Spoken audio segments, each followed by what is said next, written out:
não chegou ainda a esse nível alarmante aqui em Brasília e em torno, mas em São Paulo, no Rio de Janeiro, já está se processando transmissão comunitária, isto é, não se sabe a origem, não já está passando, né, de um para o outro quem foi contaminado.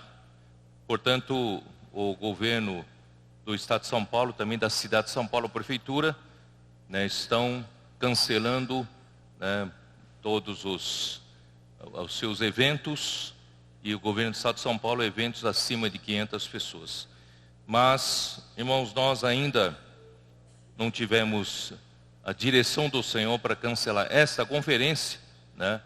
Porque para nós seria fácil e cômodo simplesmente cancelar a conferência, mas nós precisamos da permissão do Senhor, precisamos da direção do Senhor para isso, para não trazer um prejuízo, certo? Quem que vai se responsabilizar por esse prejuízo? E por outro lado, nós precisamos nos proteger, né? Nós precisamos também tomar todas as medidas rigorosas de prevenção, né? A irmã acabou de nos ensinar como se, né, higieniza as mãos com água e sabão e também com álcool. Então nós pedimos para os irmãos prestarem muita atenção nisso, levem a sério, principalmente quem usa o banheiro na saída, por favor, lavem as mãos bem lavadas, e de tempo em tempo, se você já tocou em alguma coisa que você não sabe se estão contaminadas, né, higienize com álcool. E infelizmente, irmãos, nesse período crítico, né, de transmissão, da possível transmissão, nós vamos ter que tomar algumas medidas mais rigorosas no tocante ao contato físico entre os irmãos. Nós sempre fomos muito calorosos, né, nos cumprimentamos com as mãos, abraços, certo? Com beijos, e nós, isso é uma característica entre nós, porém, para prevenção nesse período mais crítico, eu queria pedir para os irmãos evitarem de fazer o contato, o cumprimento de mão em mão, e também de abraços e de beijos nesse período. Dá para a gente se conter nesse período? Até que esse perigo, esse risco passe, né? Vamos nos conter. Se, né, eu pedir para você não pegar na minha mão, não é por desprezo, não é porque eu não amo o irmão, não é isso, mas é para dar um exemplo de prevenção, para que todos nós possamos, né, estar, né, cumprindo a nossa parte, e o resto, irmão, temos que confiar no Senhor. Vamos orar ao Senhor, né? Quem tiver com sintomas, quaisquer sintomas de gripe, né, de tosse, de febre, né, por favor, fique em casa, é melhor ficar em casa, e, né, para que nós possamos proteger os demais. No resto, irmãos, vamos, né, crer que o Senhor não vai permitir que as nossas atividades, que são importantes, né, da igreja, tenham que ser paralisadas. Que o Senhor possa nos guardar. Mas também, se chegar a esse ponto, nós também avisaremos os irmãos, certo? Então, no momento, né, essa é a nossa recomendação. Amém. Jesus é o Senhor.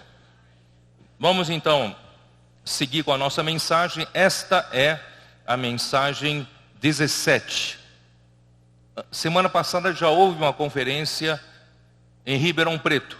Só que esta conferência vai seguir a mensagem 16 da conferência na Estância Árvore da Vida.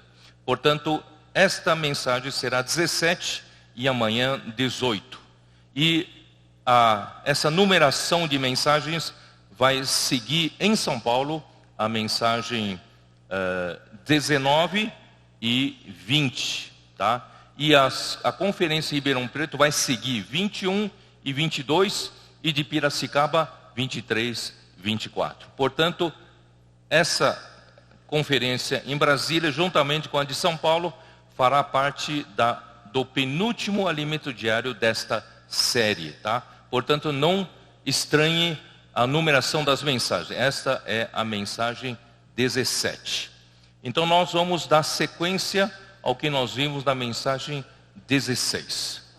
Eu estava conversando com os irmãos antes da reunião, enquanto nós orávamos pela reunião, pela conferência. Eu dizia aos irmãos cooperadores que o Senhor tem sido muito misericordioso conosco, tem nos agraciado com tantas revelações.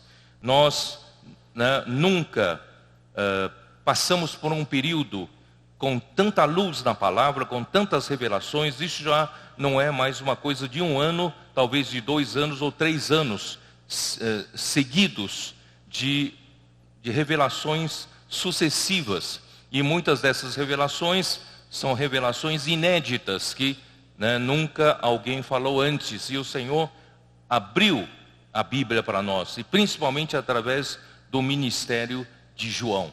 Então nós não nos sentimos merecedores de tanta luz e tanta revelação, e o Senhor só tem um propósito, só tem uma razão porque o Senhor está fazendo isso conosco, é porque Ele quer andar rápido. Ele precisa realizar a vontade de Deus, aquilo que ainda falta fazer. Portanto, irmãos, eu externei a minha preocupação para os cooperadores, que com tantas revelações seguidas, uma atrás da outra, eu temo que nós podemos estar minimizando ou não valorizando devidamente a essas revelações. E nós podemos tornar muito comuns essas revelações que o Senhor tem nos dado.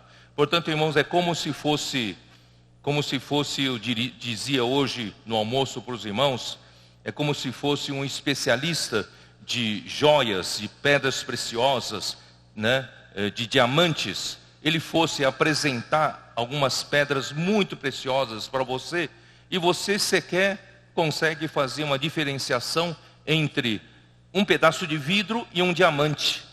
Então, esse especialista não teria muito entusiasmo para apresentar para você, todo o que ele tem para apresentar. Portanto, irmãos, eu temo que nós não estejamos enxergando, apreciando devidamente todas essas pepitas de ouro que o Senhor está nos revelando.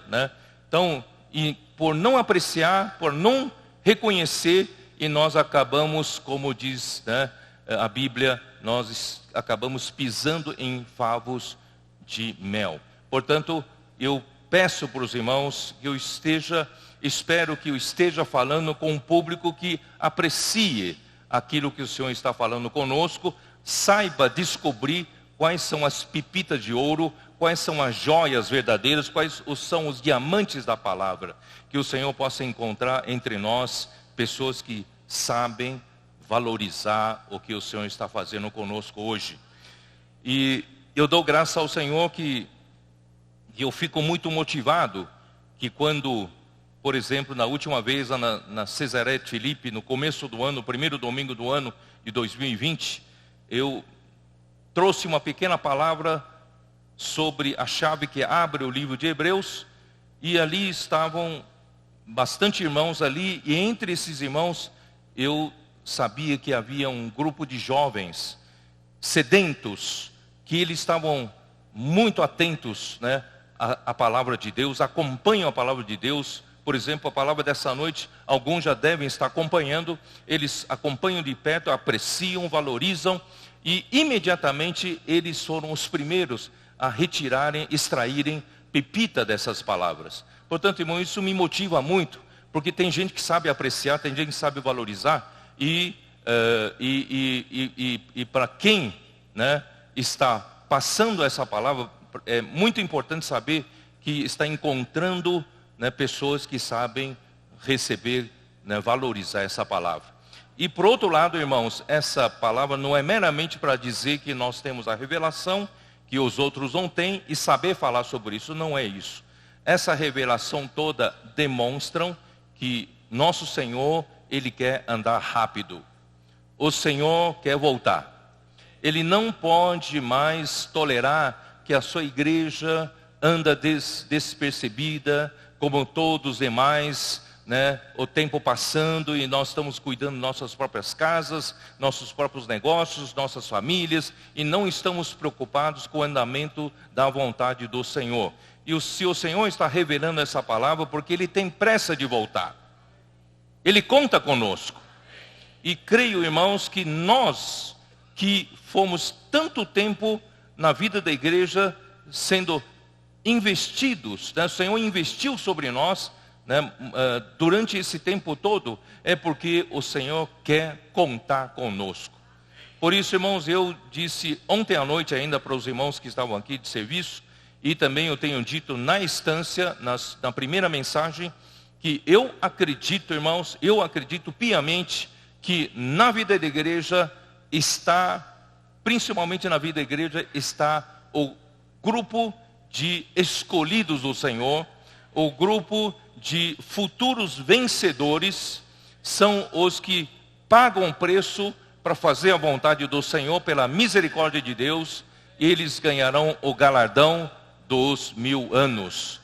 Então, a nossa responsabilidade, a diferença entre nós e muitos outros grupos cristãos, irmãos, nós não somos mais um grupo cristão dentre os muitos. Irmãos, nós somos a vida da igreja, nós vivemos a vida da igreja, estamos sobre uma base correta da igreja, nós representamos todos os filhos de Deus, não excluímos ninguém com essa base da unidade correta, e com isso Deus está nos revelando, e nós com toda a humildade passamos essa palavra por meio de livros e distribuímos entre os filhos de Deus. Essa é a nossa responsabilidade. Mas por outro lado, os que reúnem conosco estão sendo investidos, né? Deus está investindo sobre nós, porque Deus quer contar conosco para executar a sua vontade, executar a sua economia, o plano da salvação dele. Portanto, irmãos, nós somos pessoas que o Senhor deposita toda a esperança de poder fazer a sua vontade aqui na terra, principalmente nesses últimos dias. Você quer fazer parte disso? Eu falo essa noite com essas pessoas. O Senhor Jesus, quando estava em João capítulo 6, ele tinha uma multidão que seguia a ele, ouvindo as suas palavras, e essa multidão presenciou um milagre de multiplicação de pães. E no dia seguinte, eles estavam procurando Jesus, não sabiam onde estava Jesus, e quando acharam, onde estavas tu, mestre? Nós andamos à tua procura. Jesus falou, vocês não me procuram por causa da comida que não perece, vocês me procuram por causa do pão que vocês se fartaram ontem. Portanto, irmãos, nós não queremos ser essa multidão que procura Jesus só para atender a nossa necessidade. Não queremos ser essa multidão que só procura Jesus porque precisamos de pão para comer, precisamos de cura da nossa doença ou qualquer outro interesse particular. Nós queremos seguir ao Senhor Jesus como aqueles 12 discípulos que deixaram tudo para o seguir ao Senhor. Quando Jesus passou à beira-mar, viu Pedro e André ali no barco lançando rede ao mar, Jesus falou, segue-me. E os dois largaram tudo, o barco, a rede, né, o negócio da pesca, eles seguiram o Senhor Jesus, deixaram tudo. E depois ele passou junto ao mar, estava ali o quê? Tiago e João, Zebedeu, estavam com seu pai. E Jesus disse, segue-me. Eles largaram o barco, o negócio, as redes e também o pai, para seguir ao Senhor Jesus. Irmãos, o Senhor precisa esses que tenham esse espírito. Você tem esse espírito? Quando o Senhor fala, segue-me, você larga tudo e segue ao Senhor? Claro, eu não estou dizendo para você largar o casamento, largar o seu trabalho, mas irmãos, é largar em termos de coração. Nós abandonamos tudo para seguir ao Senhor, ou pagamos o preço que for para fazer a vontade do Senhor. nós somos como aqueles 12, quando o Senhor viu que a multidão seguia ele por interesse, e depois ele foi apertando o cerco, falando por aquele veio, ele era verdadeira comida, verdadeira bebida, sua carne verdadeira comida, e seu sangue verdadeira bebida, muitos se escandalizaram. Os judeus então rejeitaram a Jesus, e muitos dos seus discípulos abandonaram a Jesus. E quando ele olhou para trás, estavam só os 12. E perguntou, vocês também vão querer ir? Pedro falou, para quem iremos se tu tens a palavra da vida eterna? Portanto, irmãos, Jesus quer hoje falar com esses 12.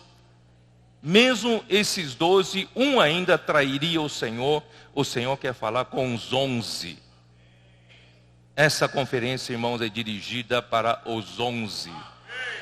Os que estão dispostos a pagar o preço que for para seguir o Senhor. Está bem? Então, falado isso, eu espero que vocês saibam valorizar a palavra e apreciem, né, a palavra e saibam que é a palavra de Deus que vai fazer a obra de Deus. As coisas que estão acontecendo entre as igrejas, todos os itens da obra avançando, as ferramentas sendo abençoadas por Deus, tudo isso por causa da palavra profética. A palavra profética saiu da boca de Deus e nós obedecemos, nós praticamos, e a obra de Deus está sendo feita, graças ao Senhor. Bom, tudo isso tem um objetivo.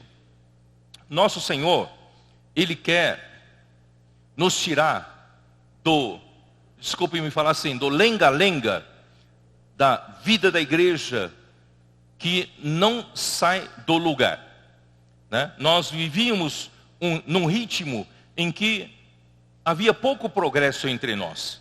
Cada ano que passa, participamos de reuniões, de conferências, de atividades, mas quando chega no final de um ano, nós estamos no mesmo lugar. Ou pouca coisa nós avançamos. Mas graças a Deus, irmão, de uns anos para cá, as coisas mudaram. Não é?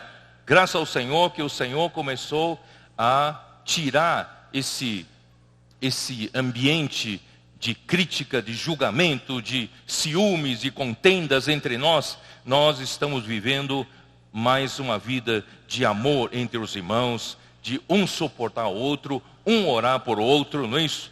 Longe de nós todo ciúmes, toda contenda, toda inveja, disputa pela posição, disputa pelo primeiro lugar. Irmãos, tudo isso no mundo se faz, mas aqui no reino de Deus não é assim. Graças ao Senhor que nosso ambiente mudou. Nós passamos a ver que todos os membros têm espaço no corpo de Cristo. Todos devem ser encorajados a funcionar. E graças a Deus, irmãos, muitos irmãos hoje estão funcionando. E eu vejo, irmãos, pouco a pouco, nós saímos de dar voltas pelo deserto.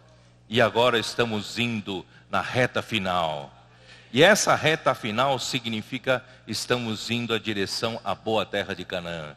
E essa boa terra de Canaã é o descanso, é o repouso que resta para o povo de Deus. E essa boa terra de Canaã, irmãos, é o milênio, é o reino milenar que será o nosso galardão. O nosso prêmio para os vencedores será o milênio. Você quer participar? Aleluia! Eu quero participar. E ontem eu falei uma coisa, irmãos, que é uma nova luz.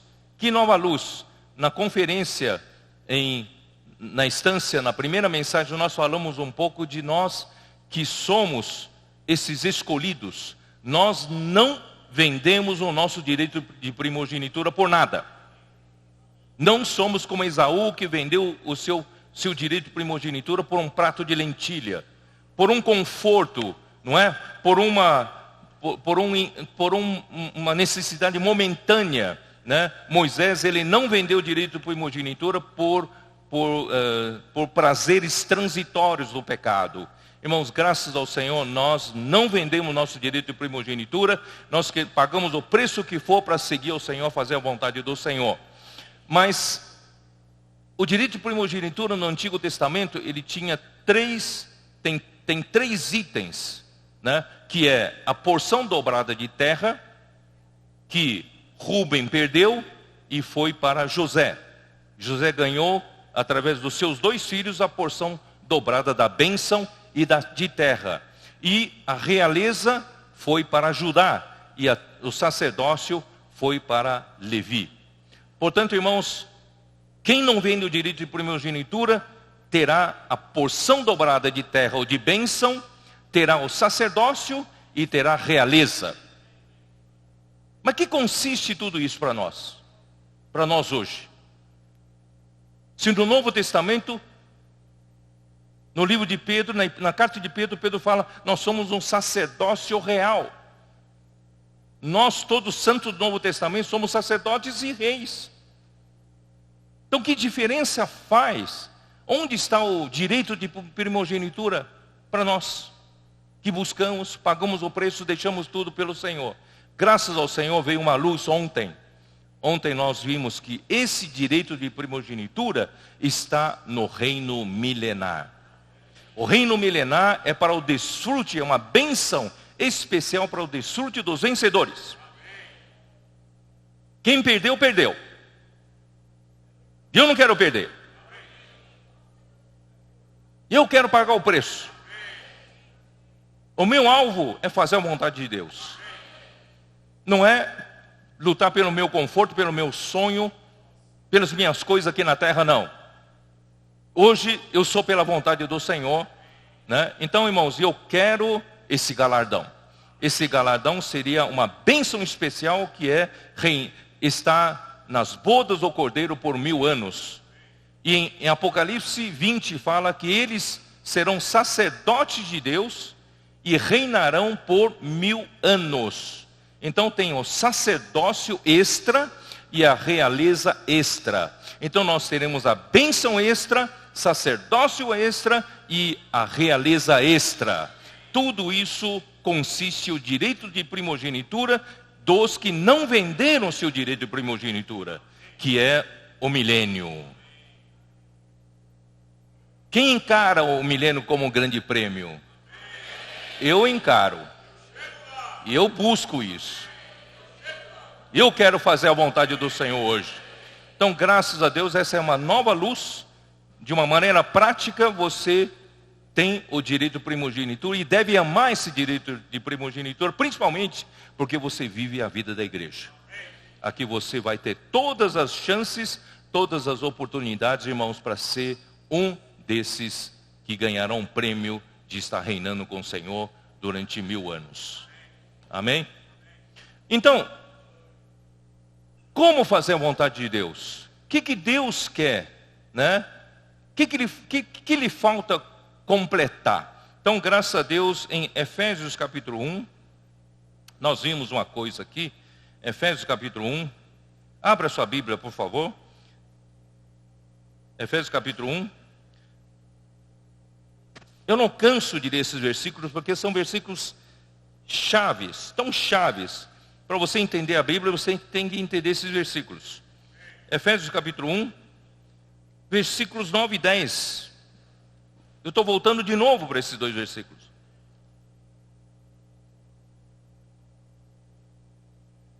Desvendando-nos o mistério da sua vontade, segundo o seu beneplácito que propuseram em Cristo. Ora, qual é a vontade de Deus?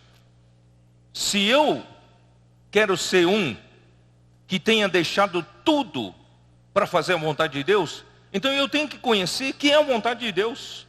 Então, graças a Deus que o mistério da vontade de Deus estava encerrado, estava oculto, estava fechado. Mas graças a Deus agora Deus desvendou. Através dos seus apóstolos, Deus desvendou esse mistério. E o mistério da vontade de Deus é fazer convergir em Cristo todas as coisas. Não é isso que está escrito no versículo 10? De fazer convergir nele, na dispensação da plenitude dos tempos, todas as coisas, tanto as do céu como as da terra. Não só as da terra, até as do céu deverão estar encabeçadas por Cristo. Todas as coisas convergirão em Cristo. Cristo encabeçará sobre todas as coisas. E como ele vai fazer isso? Como ele vai fazer isso?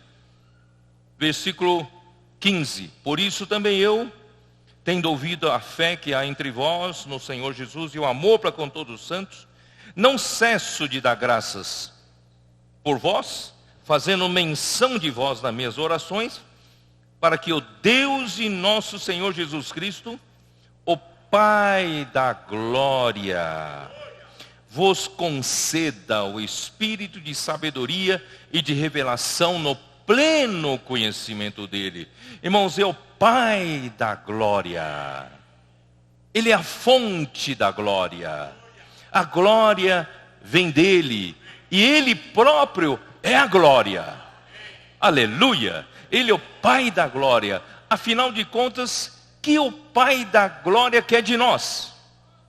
Qual é a salvação, a grande salvação que ele quer nos dar? Ele quer nos dar a sua glória. Vamos continuar. Para quê? Que nos conceda espírito de sabedoria e de revelação no pleno conhecimento deles. Irmãos, não é pela minha mente racional que eu consigo entender as coisas de Deus. As coisas de Deus não estão na razão. As coisas de Deus estão no Espírito. As coisas de Deus estão na esfera da fé. Por isso, irmãos, eu ando falando para os irmãos, se você não sai dessa mente racional, se você não sai dessa mente terrena, essa mente limitada pelo tempo e espaço, você nunca vai conseguir entender as coisas da esfera de Deus, que são eternas,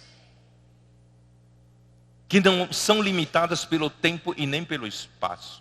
Então, graças a Deus, nós temos o espírito de sabedoria e de revelação para Deus poder nos revelar essas coisas.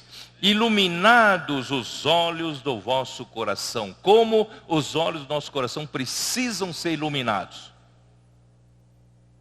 Os teólogos, no máximo, conseguem compilar as teorias ou as doutrinas da Bíblia sistematicamente. Por quê? Porque eles precisam usar o vocabulário humano e, segundo a mente racional humana, para entender Deus. Portanto, surge a teologia sistemática. Mas, irmãos, as coisas de Deus estão além da teologia sistemática. As coisas de Deus estão na área do espírito de sabedoria e de revelação.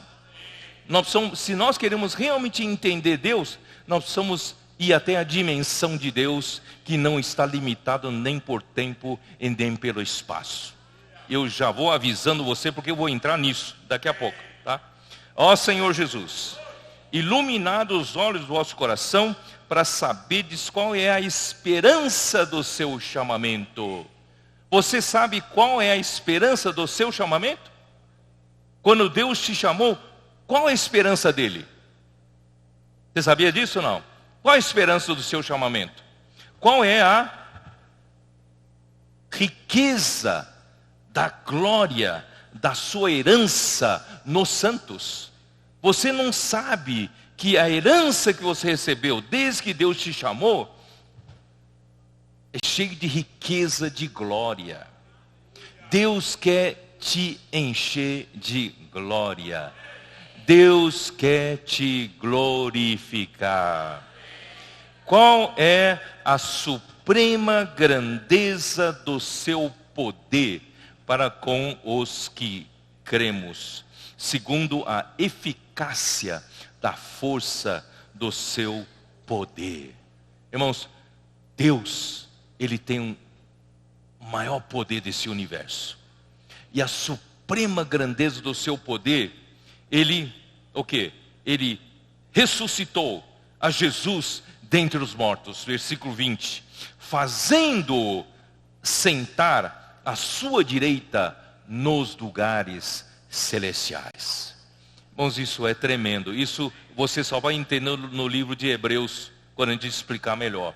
Irmãos, Deus simplesmente colocou Cristo lá nas regiões celestiais, Saiba você que nas regiões celestiais não está mais limitado ao tempo e espaço. Ele está fora do tempo e espaço. Ele está na dimensão de Deus, na dimensão da eternidade. Ó Senhor Jesus.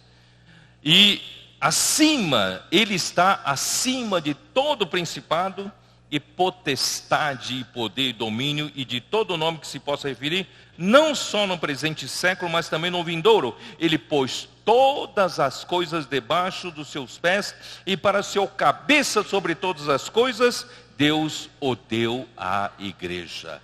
Deus deu Cristo, que hoje está acima de todas as coisas, Ele o deu à igreja. A igreja é o seu corpo. A qual é o seu corpo? A plenitude daquele que a tudo enche em todas as coisas.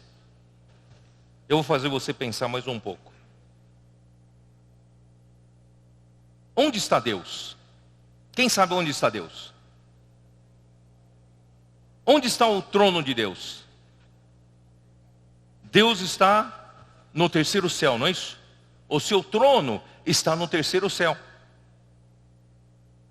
E onde fica o terceiro céu? Mas não aponta para cima não, porque não é aqui não. Porque se o brasileiro aponta o céu aqui, o chinês que nos presenteou com o coronavírus, né? Vai apontar o céu para o outro lado. Então o céu está para cá ou está para lá? Onde está o céu? Me diga onde está o céu. O céu não está nem aqui nem lá. O céu está na outra dimensão. Essa outra dimensão pode estar aqui. Às vezes você sente um pouco o gostinho do céu aqui, quando você está no Espírito. Não é? Então, irmãos, onde está Deus? Deus está no terceiro céu, como se você conseguisse localizar fisicamente no espaço do terceiro céu. Irmãos, Deus não essa noção de espaço está errado, porque nós não conseguimos ter noção de espaço. Cristo é aquele que a tudo enche em todas as coisas. Entendeu ou não? Cristo está em todo lugar. A sua noção de espaço não consegue compreender Deus. Portanto, irmãos, nós não podemos nos limitar pela nossa pequena mente aqui, ó, muito limitado pelo tempo e espaço, e entender Deus. Por isso, nós precisamos do espírito de sabedoria, de revelação. Não limite Deus com a sua mente limitada. Nós precisamos compreender o que Deus é através do Espírito, através da fé. A fé nos leva até lá. Então, irmãos, Deus então ressuscitou a Jesus dentre os mortos. E o que aconteceu, irmãos, na ressurreição de Jesus, que possibilitou Deus conseguir fazer todas as coisas? Porque Efésios capítulo 1, irmãos, dá um panorama geral. Agora vamos para João 14, vamos lá? Vamos para João 14? Ali vai detalhar. Ó Senhor Jesus. Evangelho de João, capítulo 14.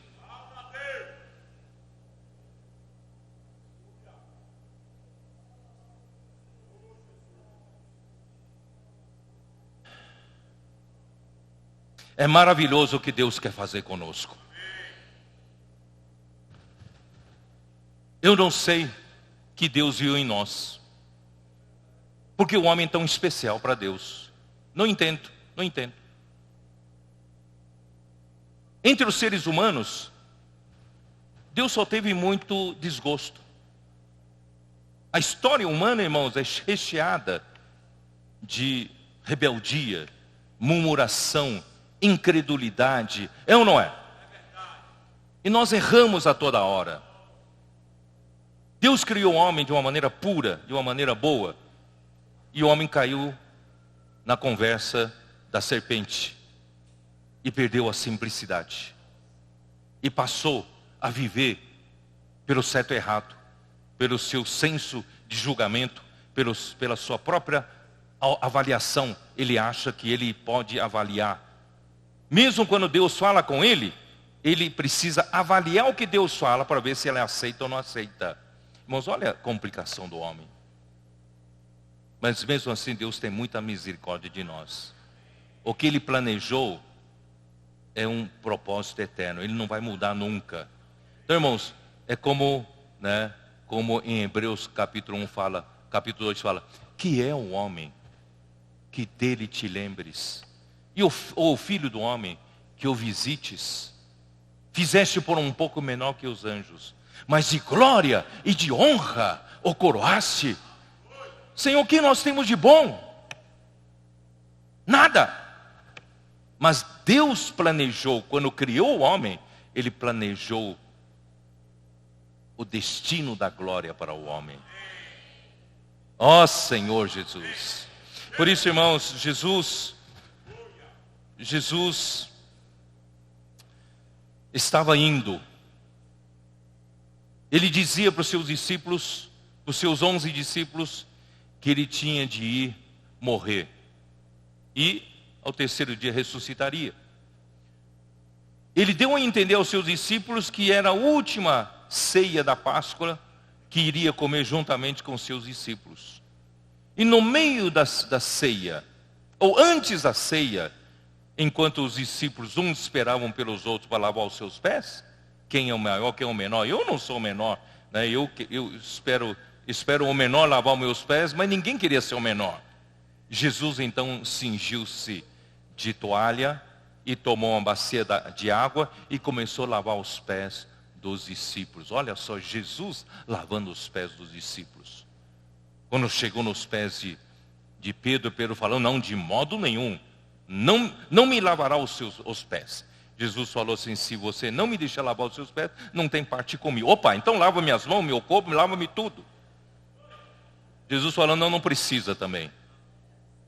Não é? Pedro é sempre exagerado, sempre precipitado, exagerado. Mas, quando no meio da ceia, o Senhor falou, um de vocês me trairá. Eles ficaram entreolhando, e quando Pedro fez um sinal, João perguntou para Jesus, Jesus, quem é? Jesus disse, aquele a quem eu dá o pão molhado. Ele pegou um pão, molhou o pão e entregou para Judas Iscariotes. E falou assim, o que pretendes fazer, faze-o depressa. Então ele saiu, sobraram os 11. Por isso, irmãos, Deus quer falar com os 11. Deus quer abrir o seu coração para quem aprecia a joia. Quem reconhece ouro. Você reconhece ouro? Você dá valor para a palavra de Deus? Então Deus quer revelar essa palavra para você. Então chega no capítulo 14, não se turbe o vosso coração. Credes em Deus, crede também em mim.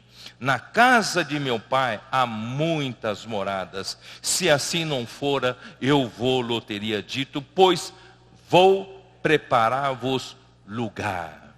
Irmãos, que é Jesus preparar lugar para o homem? Que é preparar lugar? No seu conceito. Jesus disse que estava sendo morto para preparar o lugar para o homem. Então, o que é preparar o lugar?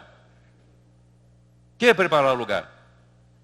Claro que nós já estamos livres daquele conceito superficial de Jesus estar preparando mansões celestiais para nós. Nós nem pensamos, cogitamos nisso agora, certo?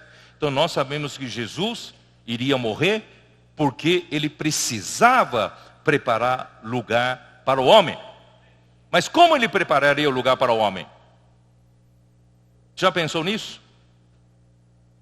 Ele precisava morrer e esperar que Deus aprove tudo o que ele fez como homem na terra. Se esse homem Jesus passar pelo padrão de Deus, ao nível de Deus, Deus poderá então receber esse homem para si. Aí, Jesus estaria preparando lugar para nós. Vocês estão me entendendo? Então, Jesus precisava que o Pai aprovasse a sua humanidade, o seu viver humano, o seu comportamento aqui na terra. Ele não falou uma palavra que seja dele. Ele falou tudo que o Pai ordenou lhe falar. Ele não fez a sua própria vontade. Ele não procurou a sua própria glória. Ele não teve liberdade de ir e vir a hora que queria. Não, todo o tempo ele era guiado, governado pelo Pai. É ou não é? Embora ele tivesse as mesmas fraquezas do que nós, mas ele não tinha pecado. Ele também foi tentado à nossa semelhança. Ele passou pelas mesmas fraquezas de um ser humano, mas em nenhum momento ele deixou de fazer a vontade do Pai. Então, o Pai avalia isso. Se esse homem Jesus está no padrão de ser recebido por Deus, então esse Jesus morreu e Deus o ressuscitou. Quando Deus o ressuscitou, leia Atos 13, 33, leia você, Atos 13, 33. Ó Senhor Jesus, como Deus a cumpriu plenamente a nós, seus filhos, ressuscitando a Jesus, como também está escrito no Salmo 2, Tu és meu filho, eu hoje te gerei. Hoje quando? Quando? Esse hoje é quando? Na sua ressurreição, não é isso?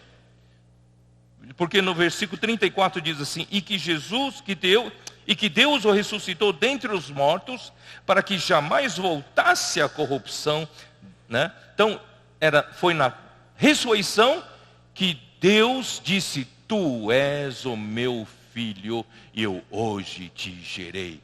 Esse filho agora não é o filho unigênito, porque Jesus já era o filho, era o Deus unigênito que estava no seio do Pai. Mas esse filho agora é o filho do homem que se tornou filho de Deus. E isto é, Deus, quando ressuscitou a Jesus, aprovou o homem Jesus, estava no padrão de Deus, poderia sem nenhum problema ser recebido pelo Pai Santo. Ele então foi inserido no Pai Santo, ele foi glorificado. É como está escrito em João 17, dá uma olhada, João 17, versículo 5. Ó Senhor Jesus.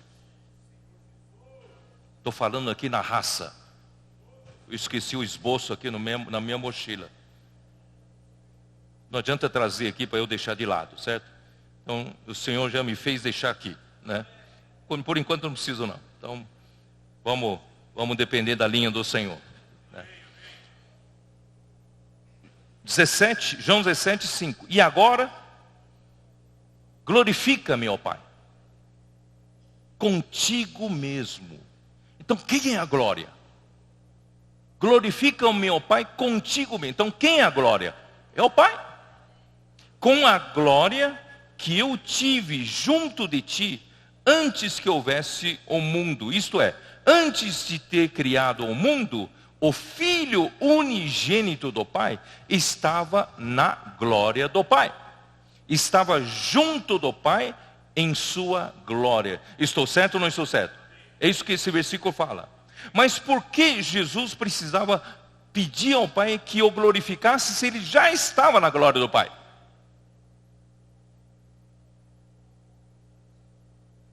Por quê? Porque aqui ele estava pedindo para o Pai glorificasse Jesus homem. Entenderam? Como filho unigênito de Deus, ele já estava na glória do Pai antes que houvesse o mundo. Mas agora, Jesus estava como um homem. ele precisava que o Pai aprovasse essa humanidade e glorificasse esse homem. E Deus o fez. Deus glorificou o homem Jesus. E ao glorificar o homem Jesus, irmãos, abriu um precedente na história. O homem está com Deus. Esse Deus que não tinha humanidade, tinha só divindade. E agora, na glorificação de Jesus, esse Deus agora possui a humanidade. Por isso nós temos um hino que fala, um homem na glória. Jesus abriu uma porta para todo homem. Jesus não abriu a porta para os anjos, mas ele veio se tornar um homem. Foi aprovado como homem e foi glorificado por Deus como homem. Ele abriu uma porta e um caminho para todo homem. Por isso que Hebreus capítulo 2, não diz assim, ó, capítulo, vamos lá, Hebreus 2. Senhor Jesus. Irmão, por isso que eu estou louco, sabe? Espero que você me suporte um pouco na minha loucura, porque tem que ficar louco mesmo, irmãos, tem que ficar louco. Essas coisas não são ordinárias, não. Aí capítulo 2 de Hebreus fala assim, eu já li isso, né? Versículo 6. Antes alguém em certo lugar deu pleno testemunho dizendo, que é o homem que dele te lembres, ou o filho do homem que o visites. Fizeste por um pouco menor que os anjos, mas de glória e de honra o coroaste e o constituíste sobre as obras das suas mãos. Todas as coisas sujeitasse debaixo dos seus pés. Irmãos, aos olhos de Deus, tudo isso aconteceu. Que Deus já conseguiu sujeitar todas as coisas debaixo dos nossos pés. Porque aqui está falando da humanidade, não está falando de Jesus, aqui de todo ser humano. Só que quando chegou no final do versículo 8, diz assim, ora, desde que lhe sujeitou todas as coisas, nada deixou fora do seu domínio. Mas agora ele põe os pés no chão. Agora, porém, ainda não vemos todas as coisas a ele sujeitas. Então isso ainda não aconteceu. Pelo menos para nós. Para Deus já pode ter acontecido, Deus é eterno. Para nós que vivemos no tempo, ainda não aconteceu. Então o que aconteceu? Vemos todavia aquele que por um pouco, tendo feito menor que os anjos, Jesus. Sabia que Jesus como homem, ele também foi feito um pouco menor que os anjos? Ele não teve privilégio não. Ele foi feito um pouco menor que os anjos, como homem, né? Por causa do sofrimento da morte, ele morreu, ele foi coroado, Deus o ressuscitou, ele foi coroado de glória e de honra.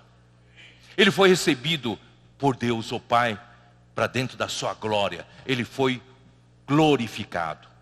E ele foi elevado nas regiões celestes, acima de todo principado e poder. Ele foi coroado de honra. Ele governa, ele tem autoridade sobre todas as coisas. Você que tem medo de demônios, essas coisas, não precisa ter medo não. Nosso Senhor está acima de todo ele. Está acima de todo principado, potestade. É só dizer, Jesus é o meu Senhor. O diabo foge. Os demônios fogem. Nosso cabeça está acima de todo principado e potestade. Aleluia. Ele foi coroado de glória e de honra para que pela graça de Deus provasse a morte por todo homem. Porque convinha que aquele por cuja causa e por quem todas as coisas existem, nós existimos por Deus, conduzindo muitos filhos à glória, aperfeiçoasse por meio de sofrimentos o autor da salvação deles. Jesus se tornou o autor da nossa salvação. Ele foi o primeiro homem a ser glorificado por Deus e em Deus. ele já foi inserido em Deus. Ele abriu uma porta. Você sabe que quando você abre uma porteira, sai um boi e sai uma boiada, certo? Então, graças a Deus que essa porta, esse precedente foi aberto, e essa porta foi aberta, nós podemos entrar pela mesma porta. E nós temos o autor na nossa salvação, que é o nosso Senhor Jesus Cristo. Muito bem, então vamos voltar lá para João. Ó Senhor Jesus, eu tenho muita coisa para compartilhar ainda. Vou correr um pouco para terminar. Vamos lá, então, vamos lá. Senhor Jesus. Versículo 3, capítulo 14, versículo 3. E quando eu for é através da morte. Quando eu for e vos preparar lugar. Esse preparar lugar é na ressurreição, na morte e na ressurreição, Deus o glorificar. O homem, Jesus, quando for recebido na glória do Pai, irmãos, ele teria preparado lugar para nós. Jesus preparou lugar para nós no Pai. E nós estamos indo à direção ao Pai. A glória do Pai. Da mesma forma que Jesus foi glorificado, nós seremos glorificados. O Pai da glória quer levar todos os filhos à glória. Você acredita nisso? Essa esperança do nosso chamamento. Colossenses 1:27, como fala? Vocês não conhecem esse versículo? Vamos lá, vamos abrir então. Se não sabe, vamos saber de cor. Colossenses 1:27, como diz? Perdão, é isso, né? Colossenses 1:27. Deixa eu ver. Aos quais Deus quis dar a conhecer qual seja a riqueza da glória deste mistério entre os gentios, isto é, Cristo em nós, a esperança da glória. Nós também vamos para a glória. Deus nos destinou para essa glória. Bom, irmãos, que está na sua glória? Vamos continuar. Para que quando eu for e vos preparar lugar, voltarei e receberei para mim mesmo, para que onde eu estou, estejais vós também. Como é a preparar esse lugar? Através da sua morte e ressurreição. Na ressurreição, um homem teria sido admitido para dentro de Deus, na glória de Deus. E um homem sendo admitido para dentro de Deus, ele abriu a porta para os muitos filhos de Deus, homens, entrassem para essa glória. Então ele preparou lugar para nós, para que onde Jesus estava? Jesus estava no Pai, e que nós também estejamos no Pai. Vocês estão entendendo? Então, Jesus está nos convidando para participar dessa comunhão com o Pai, desse lugar com o Pai. Irmãos, graças a Deus. Agora eu vou correr um pouquinho. O Pai, o Filho e o Espírito Santo, a Trindade, esse Deus triuno vivia numa harmonia, vivia numa esfera de amor, vivia numa esfera de felicidade, de perfeição no amor, irmão, nunca visto pelo homem nenhum. O homem aqui na terra está à busca da felicidade. Quando você está infeliz no casamento, vai para um psicólogo e vai dizer, então larga essa mulher, vai procurar sua felicidade, não é assim? Não vai achar nunca lugar nenhum. Não é fazendo isso, não. A felicidade verdadeira está em Deus. Sem Deus você nunca vai ser feliz. Em Deus você vai achar felicidade. O casamento sem Deus nunca vai ter felicidade. Mas em Deus Deus vai ser a nossa felicidade. Sabe por quê? Porque, irmão, nós acabamos descobrindo um tesouro, uma pepita de ouro em Provérbios 8. Na conferência. Você teve contato com Provérbios 8? Vamos dar uma olhada lá? Provérbios 8. Hein? Essas palavras de Provérbios 8, irmãos, nos trouxe muita luz. Muita luz. Às vezes a gente dizia que Deus criou o homem porque Deus estava só. Às vezes nós pregamos também que o nosso Deus era solitário. Ele criou o homem para fazer companhia a Ele. Ele criou o homem para ser, a sua companheira, a sua noiva de Cristo. Tudo isso está certo, tudo isso está certo. Mas, irmãos, nós descobrimos que não exatamente Deus estava só, Deus estava solitário. Deus, a Trindade, vivia uma vida, irmão, de um relacionamento mútuo de altíssima qualidade. De muita alegria, de muita felicidade, muito amor entre eles e muita unidade entre eles. É ou não é? Ele é perfeito em si. Irmão, se Deus tivesse alguma carência, Ele não seria Deus. Se Deus tivesse alguma coisa que precisasse se completar, Deus não seria Deus. Mas, irmãos, Deus é completo em si mesmo. Mas Ele, que no seu propósito, Ele quis convidar o homem para participar da sua vida, do seu relacionamento na sua trindade.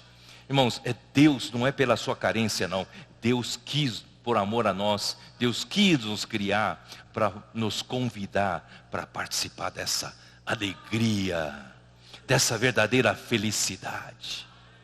Eu vou mostrar aqui para vocês. Dá uma olhada aqui em Provérbios 8. Primeiro, irmãos, eu quero dizer para vocês, a partir do versículo 22, que o Filho, ele é a própria sabedoria. A sabedoria aqui é uma pessoa. A sabedoria aqui é personificada. Essa sabedoria é o Filho. E Deus, Ele tinha o Filho como a sabedoria. Ele tinha o Filho para fazer todas as coisas. Dá uma olhada aqui. Versículo 22. O Senhor, esse Senhor aqui é Senhor Jeová. Na verdade, não tem nem como pronunciar essa palavra. O Senhor aqui. Eu já expliquei para vocês uma certa vez que o Senhor aqui é YHWH, transliterando para alfabeto nosso, é YHWH. Não tem vogais, então não dá para pronunciar. A gente não sabe como era essa pronúncia quando Deus falou com Moisés, mas com o passar do tempo, o povo judeu temia pronunciar esse nome e acabou perdendo essa pronúncia. Então nós é que tomamos emprestado, como Jeová. Ele seria ou qualquer coisa assim, Yahvé, YHWH. Bom, o Senhor me possuía no início de sua obra, antes das suas obras mais antigas. Quer dizer, no início da obra, ele tem uma versão que fala assim, o Senhor me tinha por fundamento dos seus caminhos. O nosso Senhor, Deus, Pai, Ele tinha os seus caminhos e o Filho era o fundamento do seu caminho. Era a base do seu caminho. Versículo 23. Desde a eternidade foi estabelecida. Então, Filho, como sabedoria, existe desde a eternidade. Teve muitas escolas de heresias que falam que o Filho é uma criatura, tirando a divindade do Filho. É mentira. A sabedoria existia desde a eternidade. Então, irmãos, nosso Deus triuno são 3 em 1. três pessoas. Até essa palavra pessoas, a gente fala que é um uso ainda inadequado, mas nós não temos outra palavra. Então são três pessoas e uma só essência. É um só Deus.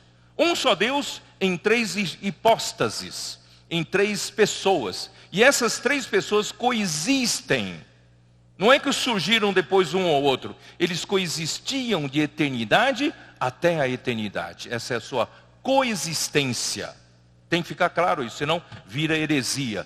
Coexistem de eternidade a eternidade, mas também eles são coinerentes. Isto é, um está no outro de eternidade a eternidade. Eles são inseparáveis. Embora hajam três pessoas distintas, mas são três pessoas inseparáveis. Um está dentro do outro. Essa coexistência e coinerência de eternidade a eternidade. Tá? Mas Provérbio 8 nos mostra quem é quem, qual é o papel de cada um. Tá? Então, versículo 24. Antes de haver abismos, eu nasci. Então, alguns que pregam que Jesus nasceu aqui, significa que Jesus é uma criatura. Irmãos, é mentira. Porque logo no versículo 22, 23 que eu li para vocês, Jesus estava, o Filho, como sabedoria, estava desde a eternidade. Tá? Esse nascer aqui pode significar aquilo que fala em Colossenses, ele é o primogênito da criação. Tá? É nesse sentido. E ainda, antes ainda de haver fontes carregadas de águas, antes que os montes fossem firmados, né, eu nasci, Bom, eu vou fazer uma rápida menção aqui do versículo 29. Quando fixava o mar o seu limite, para que as águas não traspassassem os seus limites, quando compunha os fundamentos da terra. Irmãos, esse versículo aqui mostra que para Deus é um grande feito quando Deus estabeleceu limite para as águas dos mares. Talvez para você não tenha grande importância, mas irmãos, para Deus, Ele quer mostrar que esse é um grande feito.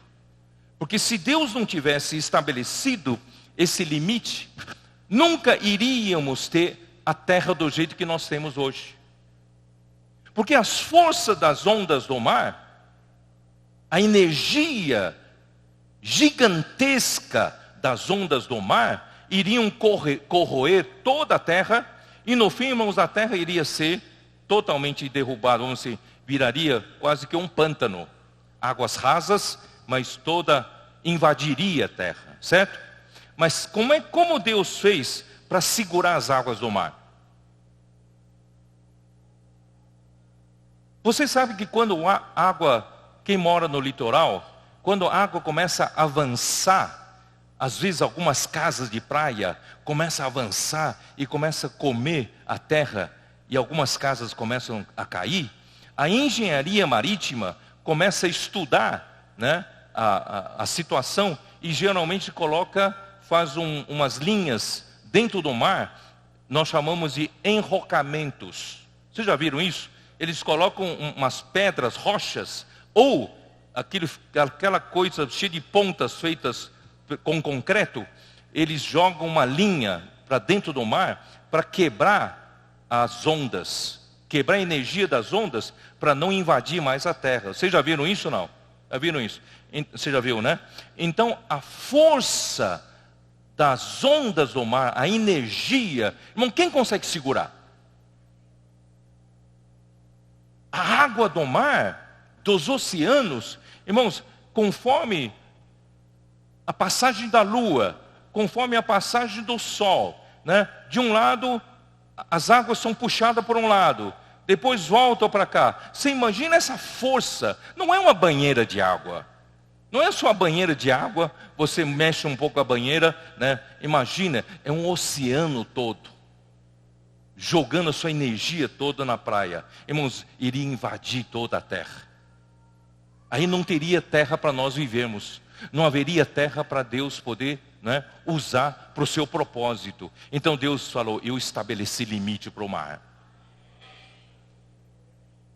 Eu quero dizer para vocês, aplicação espiritual. coronavírus está vindo com essa força toda, que nem essas ondas do mar. Essa energia toda, irmãos, até as nações mais ricas, atravessa a fronteira, não pede passaporte para entrar, não é isso? Então, está invadindo desde países pobres, países ricos, todo mundo está sujeito a essa grande energia da água do mar, e o mar significa o mundo, não é? Ninguém consegue detê-lo, mas Deus falou: pai, eu vou estabelecer um limite, você pode vir até aqui, daqui para cá, você não passa.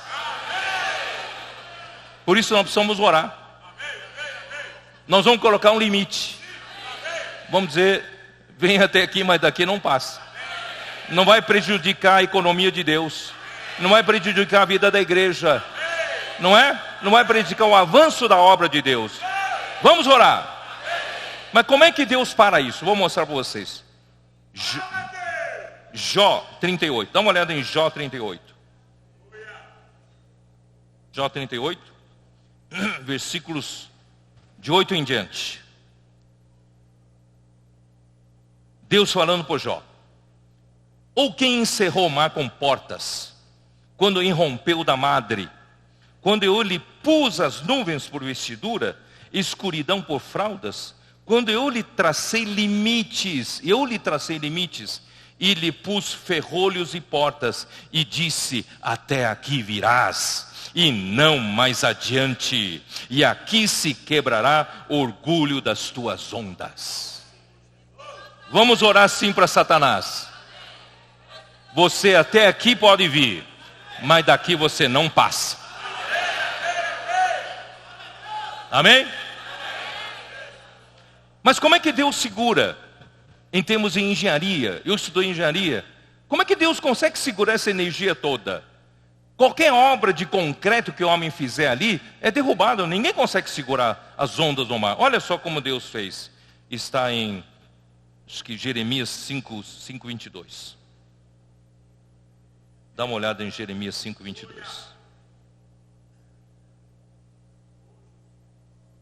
Não temereis a mim?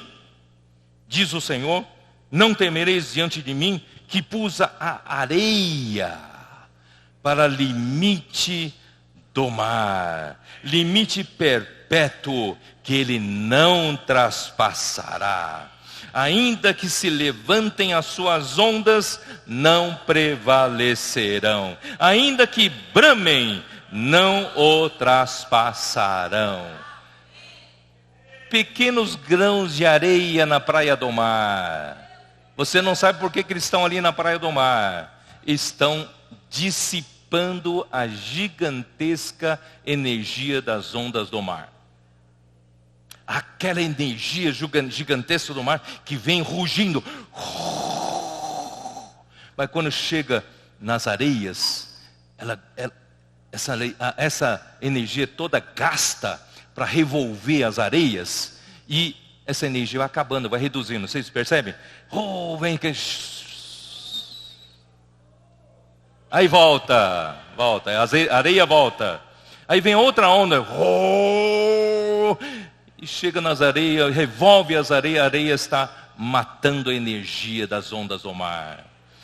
É melhor dissipador de energia são as areias, sabia? Areia? Deus é sábio demais. Não precisa fazer uma obra volumosa de concreto, e nem assim resolve. Irmãos, é com areia. Por isso nós temos as praias, né, nas orlas do mar, porque é areia que segura as ondas do mar. Para quê? Para que na terra, a terra possa ser frutífera para Deus. Nós estamos aqui na terra para produzir frutos para Deus. Bom, vamos voltar lá para Provérbios 8. Então eu estava com ele e era seu arquiteto. Irmãos, nosso Senhor Jesus como filho, ele era o arquiteto do Pai. O Pai planejava, o Pai, tudo partia dele, o pensamento partia dele, mas irmãos, quem executava, quem era arquiteto, tem outra versão que fala, ele era o mestre de obras. Ele era o mestre de obra. O Pai planejava, ele fazia. Aleluia! O filho tem esse papel, né? E então, olha o versículo 30, né? Então eu estava com ele, era seu arquiteto, dia após dia, e eu era as suas delícias. Tem uma versão King James atualizada que fala o seguinte: dia após dia, eu sou o prazer do Pai. Lembra que quando Jesus foi batizado, o Espírito desceu sobre ele como uma pomba, e veio uma voz do céu que dizia o quê? Este é o meu filho amado, em quem eu tenho prazer. O Pai tem prazer no Filho. E quando Jesus levou os 3 discípulos ao Monte da Transfiguração, e transfigurou-se diante deles. E apareceu também Moisés, Elias, e Pedro de novo se entusiasmou. Vou fazer 3 tendas, uma para Jesus, uma para Moisés, uma para Elias. E veio uma nuvem que interrompeu a Pedro. Chega, Pedro, não fica falando bobagem. Aí vem uma voz que dizia: este é o meu filho amado, em quem me comprazo, a ele só ouvi. É ou não é? Então o filho é o prazer do Pai. O filho é a alegria do Pai. E o filho vivia, que fala, folgando perante ele em todo o tempo. A versão King James atualizada fala assim: e eu vivia feliz perante ele a todo tempo. O filho vivia na presença do Pai feliz. Irmãos, essa é a verdadeira felicidade. Ó Senhor Jesus, nós estamos sendo convidados para esse convívio. Estamos sendo convidados para esse relacionamento harmonioso mais perfeito que existe nesse universo. Esse relacionamento, esse convívio é feito dentro desse ambiente de amor ágape de Deus, da unidade, da santidade, do amor perfeito e da verdade, da realidade. Quando chegar lá, vou descontrair um pouco. Eu falo para o Ami, vocês conhecem o Ami, né? Ami de Foz do Iguaçu. Ami gosta muito de pescar. Quando ele some e não me fala onde ele vai, ele está pescando, né? Mas não é sempre que ele vai, não. Ele falou um dia para mim: eu só lamento um dia que lá não terá mais pescaria. Falei: Ami, você não precisará mais de pescaria para ter prazer. A felicidade vai ser tanta, mas tanta, você não sentirá falta de mais nada. Nosso Deus será nossa alegria, nosso Deus será nossa satisfação, nosso Deus será nossa felicidade, como você nunca provou. Você se sentirá abraçado pelo amor de Deus. Eu disse uma vez para os irmãos de São Paulo: é como se você caísse numa piscina e as águas da piscina fossem o amor de Deus. Você estará totalmente imerso no amor de Deus, imerso na felicidade, imerso na alegria. Irmãos, é esse destino que nos aguarda.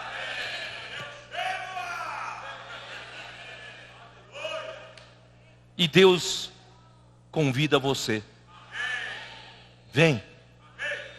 Só para o homem. Ele não convidou anjos, convidou homens. Por isso no versículo seguinte assim: e achando as minhas delícias com os filhos dos homens. Com os filhos dos homens. Então, Deus tem prazer no homem. Deus criou o homem para convidar o homem para esse convívio maravilhoso que a Trindade tem. Ele quer que o homem também participe dessa maravilha, desse convívio perfeito, harmonioso. Ó Senhor Jesus. Senhor Jesus. João 14, vamos lá para o João 14. Então Deus convida o homem para esse convívio, né? E nós, nem sei porquê, nós ganhamos na loteria. Não fizemos nada de bom e o Senhor nos convidou para isso. Nem os anjos têm esse privilégio. Se você ler esse Hebreus capítulo 1, irmãos, o anjo não tem nada disso. Tudo é para o homem. Aí, não só isso, Deus nos convida para morar com Ele. Deus nos convida para habitar com Ele. Por isso que quando Jesus veio aqui na terra, em João capítulo 1, versículo 14, como diz: e o verbo se fez carne, a palavra se fez carne, e habitou entre nós, cheio de graça e de verdade. Esse habitou entre nós é tabernaculou entre nós, ou armou o tabernáculo entre nós. O que era tabernáculo naquele tempo? O tabernáculo era casa. Só que era uma casa que se move, né? Então Deus simplesmente está, quando Jesus veio aqui na terra, esse é o símbolo. Jesus está dizendo: eu vim aqui para convidar o homem para morar com Deus. Você foi convidado não só para ter o convívio maravilhoso com Deus, você foi convidado não só para visitar Deus de vez em quando, você foi convidado para morar com Deus. Amém? Capítulo 14 de João, versículo 23. Respondeu Jesus: se alguém me ama, guardará a minha palavra, e meu Pai o amará. E viremos para ele e faremos nele morada. Não é maravilhoso esse versículo, irmãos? Eu gosto desse versículo. Vou repetir. Respondeu Jesus: se alguém me ama, guardará a minha palavra, e meu Pai o amará, e viremos para ele e faremos nele morada. Ó Senhor Jesus. E no capítulo seguinte de João 15, vocês conhecem muito bem: eu sou a videira, vós os ramos. Quem permanece em mim e eu nele, esse dá muito fruto. Permanecer em mim e eu permanecerei em vós. Eu não é? O que é permanecer aqui? Esse permanecer aqui tem a mesma raiz da morada do capítulo 14, versículo 23. Que é: quem mora em mim e eu vou morar nele. É habitar. Habitando. Cristo está nos convidando para habitar na videira. Habitar nele. E ele habitará em nós. Então, irmãos, os ramos e a videira, na verdade, um habita no outro, ou não? Você não consegue mais distinguir o ramo da videira, porque um habita no outro, habitação mútua. Então Deus está convidando o homem para habitar com ele. Por isso, irmão, lá em Apocalipse 21, o que vai acontecer? O resultado final do trabalho de Deus. Hein? Capítulo 21. Vi novo céu e nova terra, pois o primeiro céu e a primeira terra passaram, e o mar já não existe. Vi também a cidade santa, Nova Jerusalém, que descia do céu, da parte de Deus, ataviada como noiva, tornada por seu esposo. Versículo 3. E então ouvi grande voz, vindo do trono, dizendo: eis o tabernáculo de Deus com os homens. Deus habitará com eles, e eles serão povos de Deus, e Deus mesmo estará com eles. Irmãos, essa última frase eu achei na Bíblia de Jerusalém a melhor tradução. Traduz da seguinte forma, né? Cadê? Podem projetar para mim? Ali diz: olha lá. Então ouvi uma grande voz do trono dizendo: eis o tabernáculo de Deus. Não, peraí, não é a outra versão.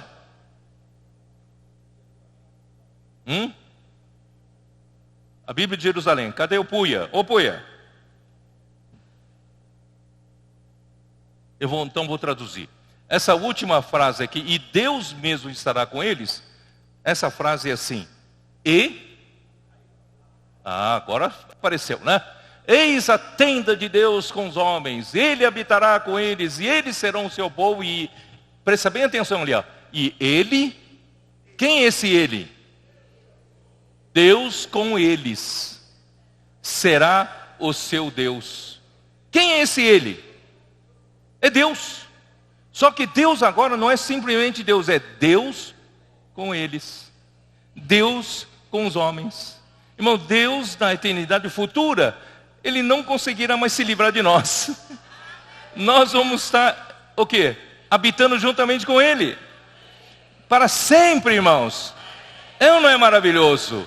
E Ele, Deus com eles, será o seu Deus. Então, irmãos, ó Senhor Jesus, Deus nos convidou para participar desse convívio maravilhoso. Nós vamos participar na plenitude dessa vida feliz, alegre, no amor, na santidade, na verdade, na glória de Deus. E Deus também nos convidou para morar com Ele.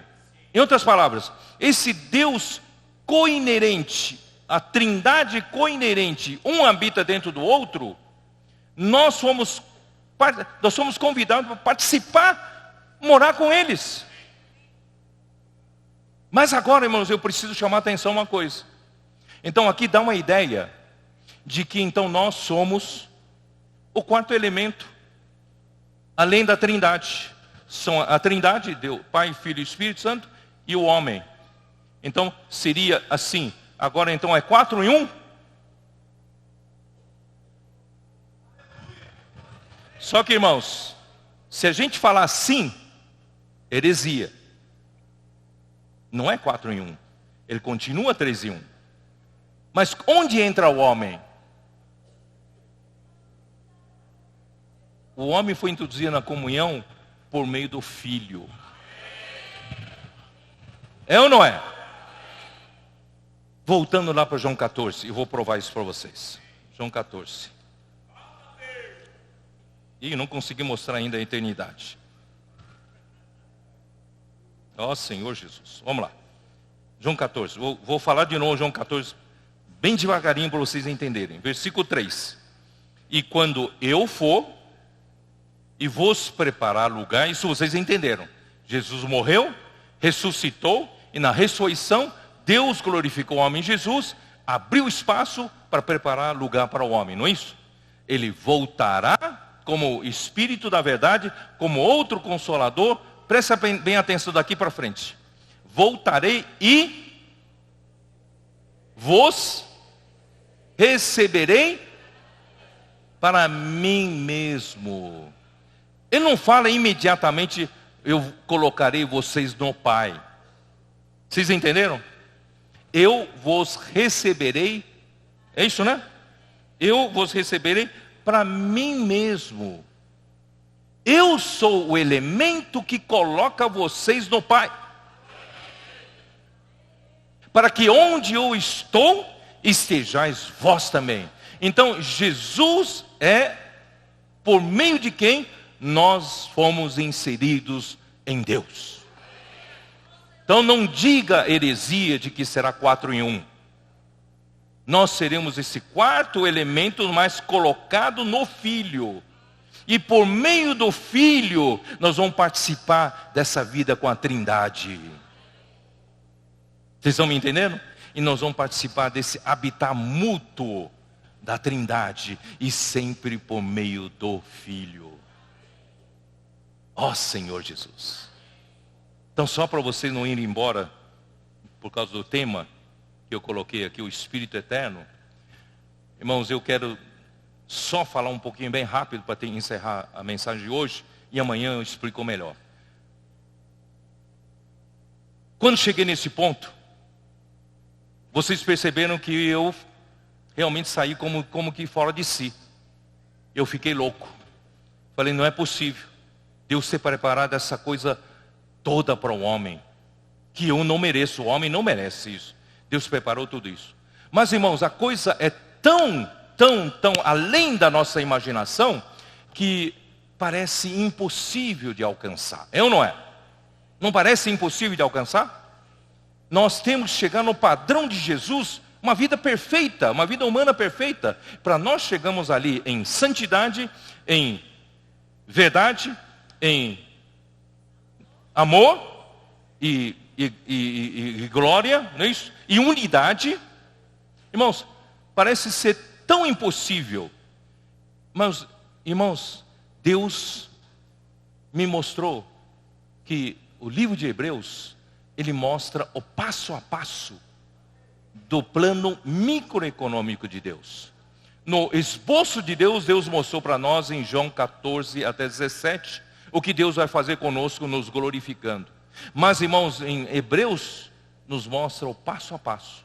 Mostra até nós, como a primeira geração no deserto, rebeldes, incrédulos, né, desobedientes, caindo no deserto, mas Deus teve misericórdia e chamou um grupo da nova geração e entrou na boa terra de Canaã. Irmãos, aí passo a passo foi guiando. Aí eu procurei entender o que o Senhor queria dizer. Falei, o livro de Hebreus é muito difícil de compreender. É muito difícil de compreender. Então eu não sabia por onde começar. Isso já foi no final de ano. Eu estava um pouco debilitado em saúde.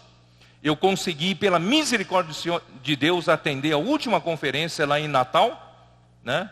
Com bastante fragilidade fisicamente. E eu voltei para me restabelecer um pouco no final do mês de dezembro. E buscando o Senhor me mostra como é que eu consigo entender o livro de Hebreus para poder entender o seu plano microeconômico de como o Senhor vai nos levar a chegar lá. Irmãos, todo dia eu lia Hebreus, mas eu não conseguia ler mais do que um capítulo cada dia, porque eu não conseguia entender. E eu procurei muitos livros de comentário, muitos livros de quem fala, no máximo eles falam, o livro de Hebreus fala da superioridade de Cristo. A superioridade de Cristo sobre os anjos, sobre Moisés, superioridade em comparação com o sacerdócio levítico, o sacerdócio de Arão, não é? Então, superior aos anjos, mas eu não conseguia entender como isso pode nos ajudar no dia a dia, na prática, apenas conhecendo que Cristo é superior a essas coisas. Então eu pedi a Deus, Senhor, tem que me mostrar, tem que mostrar. E eu não conseguia entender, até que no dia sábado eu estava voltando para São Paulo já, no domingo eu ia ter a reunião na Cesareia de Filipe. Na rodovia dos Bandeirantes, chegando em São Paulo, de repente a luz brilhou, eureka, eureka. Eu falei, obrigado, Senhor. Eu descobri a chave para entender o livro de Hebreus, e não vou poder falar muito hoje à noite. Irmãos, a chave para entender o livro de Hebreus é que Deus, para nos levar até lá, Deus nos preparou um super sacerdote. Deus nos preparou o seu filho, já que tudo acontece para o homem, tudo acontece por meio do seu filho. Então Deus preparou Cristo de uma maneira maravilhosa que você nunca iria imaginar. Então tudo que Cristo fez aqui na terra, Deus colocou na eternidade todas as suas realizações no tempo. Por exemplo, para sua mente racional poder entender, você entende assim, num pensamento linear. Por exemplo, se eu traçasse uma linha do tempo, colocasse uma flecha, colocasse, isso aqui é o tempo, então você sabe que aqui está antes e aqui está depois, certo? Se eu traçar uma linha do tempo aqui e colocar uma flecha, aqui cresce o tempo. Então, por exemplo, aqui o primeiro ponto está a eternidade passada, ponto A, e o ponto B, a fundação do mundo, ponto C, por exemplo, a encarnação de Jesus, ponto D, a morte de Cristo, e ponto E, né, por exemplo, ali, ponto E, né, D, E, a crucificação e a ressurreição, não é isso? E por fim, a eternidade futura. Então, se eu colocar no tempo, de uma forma linear, a sua mente racional consegue entender, é ou não é? Então, Cristo fez, né? Deus fundou o mundo aqui, Cristo se encarnou aqui, ele foi crucificado aqui, se ressuscitou aqui e acabou. Você entende linearmente. Mas, irmãos, Deus não está limitado ao tempo e espaço. Deus está no céu e não esse céu físico. Ele está num lugar que não é limitado nem pelo tempo e espaço. E o que Deus fez com Cristo? Tudo isso que Cristo fez como homem, limitado pelo tempo e espaço, ele realizou a encarnação, o viver humano, a crucificação e a ressurreição, tudo como homem no tempo. Mas ele ofereceu-se, esse sacrifício que ele fez aqui na terra, ele ofereceu pelo Espírito Eterno. Está aqui no Hebreus 9, dá uma olhada rápida no Hebreus 9, eu preciso terminar, desculpe, os irmãos aqui estão me esperando para terminar, eu preciso terminar logo. Então capítulo 9 aqui, versículo 14, muito mais, o sangue de Cristo, que pelo Espírito Eterno, a si mesmo se ofereceu sem mácula a Deus, purificará a nossa consciência de obras mortas para servirmos ao Deus vivo. Cristo fez tudo isso como homem no tempo. Só que ele não precisa fazer muitas vezes, não precisa morrer muitas vezes.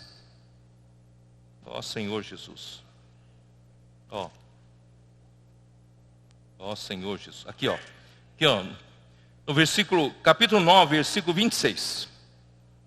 Ora, neste caso, seria necessário que ele tivesse sofrido muitas vezes desde a fundação do mundo. Irmão, se o que Cristo fez não fosse oferecido pelo Espírito Eterno, ele teria que morrer muitas vezes por nossa causa. Mas, irmãos, ele morreu uma vez só. E quando ele se ofereceu esse sacrifício, ele se ofereceu pelo Espírito Eterno. O que quer dizer isso? Deus colocou o que Cristo realizou no tempo, na eternidade. Então, se você pegar aquela linha do tempo que você consegue entender, e você juntasse as duas extremidades, a eternidade passada com a eternidade futura, dá uma olhada como é que vai ficar. Se você vai juntar, virar uma argola. Não vai virar uma argola? Quando vira uma argola, o ponto A está na frente do ponto B ou está depois? Hein? Depende da referência. Então na eternidade não tem mais tempo. Não tem mais noção de tempo. Então Cristo só precisa oferecer sacrifício uma vez por todas. Só precisa fazer uma vez, porque já valeu por todas. Então tudo que Cristo fez foi oferecido pelo Espírito Eterno. Irmãos, quando ele foi para o céu, ele já foi onde Deus eterno estava. Ele foi para a eternidade. Na eternidade, irmãos, Cristo foi feito o sumo sacerdote para sempre, segundo a ordem de Melquisedeque. É esse Cristo, irmãos, que vai nos ajudar a chegar lá. Ele tem todas as condições de nos fazer chegar lá. Eu não tenho tempo essa noite para falar isso. Irmãos, dá uma olhada nessa argola. E onde está essa argola? Dá uma olhada, continua aqui. Essa argola, ela é uma argola que está na Arca do Testemunho. A Arca do Testemunho tem 4 argolas, uma argola em cada canto. E onde passam-se os 2 varais, e os 2 varais onde o homem pode carregar a Arca do Testemunho. E a Arca do Testemunho representa o próprio Deus, representa Cristo. Portanto, irmãos, Deus é eterno, Cristo agora também é eterno. E como o homem que é temporal pode carregar o testemunho do Deus eterno? É por meio das argolas, é por meio do Espírito Eterno. A nossa conexão com Deus eterno, irmãos, é por meio do Espírito Eterno. O homem temporal, Deus é eterno, mas as argolas conseguem nos conectar. E podemos desfrutar, de usufruir de toda a potência, né, desse Cristo que foi potencializado para nos ajudar. Não vou falar mais do que isso, amanhã a gente explica melhor. Pode ser? eu só quero encher você de alegria e esperança. Você não foi abandonado para dizer, não, só esses irmãos estão na frente, eles vão chegar lá, eu não vou conseguir chegar lá. Já algumas irmãs já me procuraram para falar isso. Não é verdade. Se o que Deus preparou é só para uma elite de pessoas, não é para você, então não é a salvação de Deus. Portanto, irmãos, o plano de salvação de Deus é para todos nós, para todos os que o buscam, todos que querem ser o vencedor antes dos outros, e no final, irmão, todos também participarão em toda a eternidade, para todos sempre. Deus abra seus olhos para ver o seu plano maravilhoso de salvação. Deus encoraja você. Valeu a pena você pagar o preço, veio até aqui, né? Que o Senhor abençoe você, sua vida, que o Senhor nos guarde a todos diante desse surto de doença, que o Senhor possa guardar todos nós, né, em perfeita saúde, para servir ao Senhor. Jesus é o nosso Senhor.